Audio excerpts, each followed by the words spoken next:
السلام علیکم، اور آج میں آپ کو ڈولاکسٹین ٹیبلٹ پر ریویو دوں گا جو 30 اور 60 ملی گرام کی اسٹرینتھ پہ اویلیبل ہے۔ یہ ڈولان اور زین بار کے نام سے آتے ہیں۔ اس کے علاوہ اس کی اور بہت سے برانڈ ہوتی ہے۔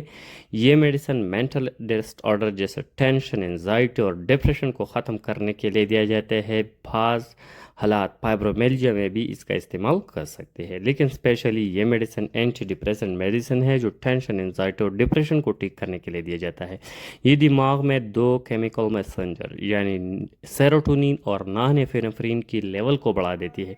جب سیروٹونین اور نان ایفینفرین کی لیول بڑھ جاتی ہے جو ٹینشن، انزائٹی اور ڈپریشن ختم ہو جاتی ہے، تو یہ میڈیسن ڈپریشن میں استعمال کیا جاتا ہے۔ ڈپریشن ایک ایسا مینٹل ڈسٹرڈر ہوتی ہے جو انسان لو انرجی میں ہوتی ہے، کسی کام کو دل نہیں لگتی، انسان اداس ہوتی ہے، پریشان ہوتی ہے، سٹریس میں رہتی ہے، ہمیشہ پریشان ہوتی ہے، سب پر بوجھ ہوتی ہے، نیند ڈسٹرب ہوتی ہے، کسی کام کو دل نہیں لگتے، ایسا بالکل لو انرجی میں رہتی ہے، کسی کے ساتھ اٹھنا بیٹھنا پسند نہیں کر دیتی، تو ان حالات میں دیا جاتا ہے۔ ساتھ ہی انزائٹی میں دیا جاتا ہے۔ یہ ایک مینٹل ڈسٹرڈر ہے جو انسان کو گھبراہٹ لگتی ہے، دل کی دھڑکن تیز ہوتی ہے، انسان پر پسینہ آتی ہے اور پریشان رہتی ہے، تو ان سارے ٹینشن، ڈپریشن اور انزائٹی کو ٹھیک کرنے کے لیے اس کا استعمال کیا جاتا ہے۔ بعض شوگر مریض ایسے ہیں جس میں ڈائبیٹک پیرپرل نیوروپیتھی ہوتی ہے، اس میں حساسی درد ہوتی ہے، اس میں فائبرومیلجیا کہتی ہے، جیسا کمر میں درد ہوتی ہے، ٹانگوں میں درد ہوتی ہے، پیروں میں درد ہوتی ہے، تو ان حالات فائبرومیلجیا میں بھی دیا جاتا ہے۔ کرونک پین میں جسے ہمیں دائمی درد کہتے ہیں، جیسا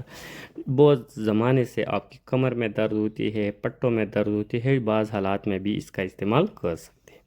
اس میڈیسن کی تھوڑا بہت سائیڈ افیکٹ بھی ہو سکتے ہیں، جیسا نازیا ہو سکتی ہے، وامٹنگ ہو سکتی ہے، ڈرائی ماؤتھ ہو سکتی ہے، قبض ہو سکتی ہے، پسینہ زیادہ آ سکتے ہیں، نیند ڈسٹرب کر سکتے ہیں، بلڈ پریشر بڑھا سکتے ہیں، مردانہ ذرات میں جنسی کمزوری پیدا کر سکتی ہے، وزن بھی کم کر سکتی ہے، کیونکہ یہ بھوک میں کمی لاتی ہے، اس وجہ سے وزن بھی کم کر سکتی ہے یہ میڈیسن۔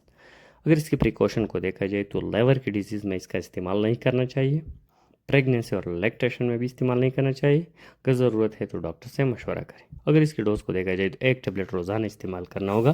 آپ کی ڈاکٹر جتنی ٹائم ڈوز ریکمنڈ کے استعمال کرے، سیلف پرسکرپشن نہیں کرنا چاہیے اور اچانک چھوڑنا بھی نہیں کرنا چاہیے۔ اگر آپ جب بھی آپ اس میڈیسن کو چھوڑنا ہے تو گریجولی ڈوز ڈکریز کر کے چھوڑنا ہے۔ اگر آپ نے اس کو اچانک چھوڑ لیا تو اچانک چھوڑنے سے جسم میں ویڈرال سمٹم آ سکتے ہیں، اس لیے جب بھی آپ اس کا چھوڑنا ہے تو گریجولی ڈوز ڈکریز کر کے چھوڑنا ہے۔ Thank you for watching.